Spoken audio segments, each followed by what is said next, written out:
Hello and welcome all of you. I'm Dr. Rohit Verma, consultant physiotherapist. Today discuss about tennis elbow. Tennis elbow, also known as lateral epicondylitis, is a condition that causes pain and inflammation in the outer part of the elbow. Despite its name, tennis elbow is not limited to tennis players and can affect anyone who performs repetitive arm motions or activities that strain the forearm muscles. It is a common condition and often occurs due to overuse of the forearm muscles and tendons. Sign and symptoms. Pain. Pain is the hallmark symptom of tennis elbow. It typically occurs on the outer side of the elbow, just below the bony prominence known as the lateral epicondyle. Tenderness. The area around the lateral epicondyle can become tender to the touch, especially when pressure is applied to it. Weakness. Many people with tennis elbow experience weakness in their forearm. This weakness can make it difficult to grip or hold objects, especially with the affected hand. Stiffness. Some individuals may notice stiffness in the elbow, which can make it challenging to fully extend or flex the arm. Pain with activities. Pain and discomfort often worsen with activities that involve gripping, lifting, or repetitive wrist and forearm movements. Common triggering activities include grasping a racket, hence the name, tennis elbow, using tools like a screwdriver or a hammer, typing on a keyboard, or lifting objects.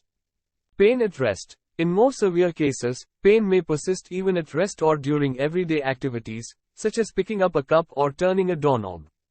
Grip weakness. Reduced grip strength is a common symptom, making it challenging to perform tasks that require pain radiating down the arm. Some individuals may experience radiating pain from the elbow down the forearm or even into the wrist. Morning stiffness. Stiffness and discomfort may be more pronounced in the morning or after periods of inactivity. Causes repetitive movements. Engaging in activities that involve repetitive gripping, twisting, or extension of the wrist and forearm can strain the tendons and muscles around the lateral epicondyle. These activities can include playing tennis, hence the name, tennis elbow, but also jobs or hobbies like carpentry, painting, plumbing, or even excessive computer use and typing. Forceful gripping. Activities that require a strong, forceful grip, such as using hand tools or heavy lifting, can contribute to the development of tennis elbow. Improper technique. Poor technique or form during sports or activities can increase the risk of injury. For example, improper backhand technique in tennis can strain the forearm and elbow. Age. Tennis elbow is more common in individuals between the ages of 30 and 50, although it can affect people of all ages. Occupation. Certain professions that involve repetitive hand and arm movements are associated with a higher risk of developing tennis elbow. This includes occupations like plumbing, carpentry, landscaping, and cooking. Previous injuries. A history of previous injuries or trauma to the elbow can make the area more susceptible to developing tennis elbow. Physiotherapy examination. Special test. Cousins test, resisted wrist extension test. The patient is asked to sit with their forearm pronated, palm facing down. The therapist stabilizes the patient's elbow and asks them to make a fist and extend their wrist against resistance. Pain and discomfort over the lateral epicondyle during this resisted wrist extension may indicate tennis elbow. Mills test. The patient is seated or standing with their elbow fully extended.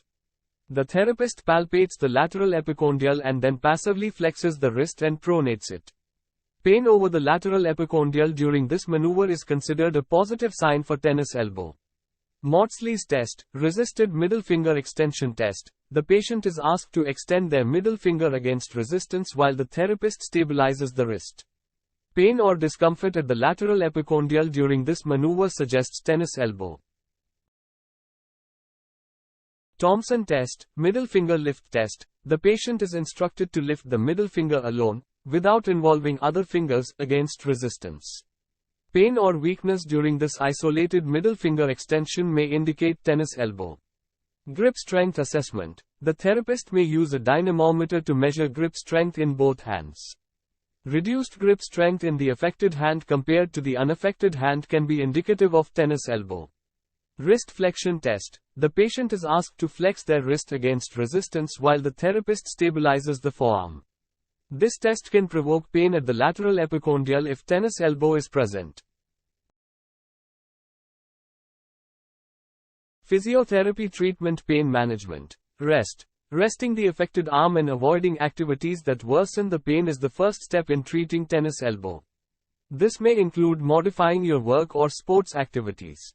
Ice. Applying ice to the affected area can help reduce inflammation and relieve pain. Use an ice pack for 15 to 20 minutes at a time, several times a day, especially after activities that aggravate the conditions. Ultrasonic therapy, electrical stimulation braces and splints. Wearing a counterforce brace or a tennis elbow splint can help alleviate strain on the injured tendon by redistributing the force. Manual therapy. Hands-on techniques like massage, soft tissue mobilization, and joint mobilization can help improve blood flow and reduce muscle tension in the affected area. Stretching exercises. The physiotherapist will prescribe specific stretching exercises to improve flexibility in the wrist. Strengthening exercises. Gradual strengthening of the forearm muscles is a crucial aspect of treatment. Eccentric exercises, where you strengthen the muscles while they are lengthening, are often employed. Resistance bands and weights may be used. Taping. In some cases, a tape may be used to provide support and reduce strain on the tendons. Activity modification. It may be necessary to temporarily avoid activities that aggravate your condition, such as racket sports or heavy lifting, to allow the tendons to heal. Medical treatment. Nonsteroidal anti-inflammatory drugs, NSAIDs, over-the-counter NSAIDs like ibuprofen or prescription NSAIDs can help reduce pain and inflammation. Corticosteroid injections. In some cases, a doctor may recommend corticosteroid injections to reduce inflammation and pain. However, these should be used sparingly as they can weaken the tendon over time.